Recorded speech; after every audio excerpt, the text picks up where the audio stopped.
1981, and he's talking about if you think thoughts of prosperity and abundance, you'll attract prosperity and abundance into your life. Lack and limitation, you'll attract lack and limitation.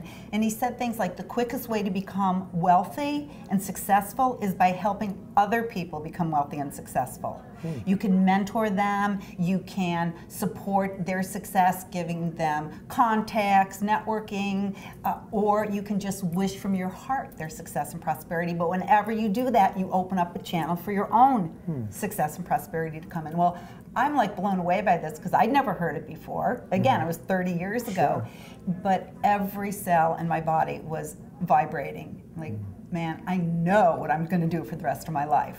So I did what anybody would do. I went and quit my job the next day. And sure, that's what everybody would do. What everybody would do. And I spent about 4 months studying the great masters of success and prosperity like Emmett Fox and Napoleon Hill and Florence Shinn and Catherine Ponder and Wallace Wattles. And after about 4 months, I had put together some very, very powerful lectures.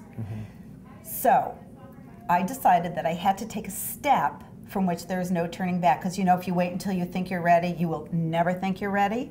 But in the meantime, what I did, because I believe that when an idea comes to you, it comes to you because it wants to be manifested through you. I like that. And if an idea comes to me, it wants to be manifested through me. That's why everybody has different ideas. We don't all have the same ideas. But my ideas come to me because they want to be manifested through me.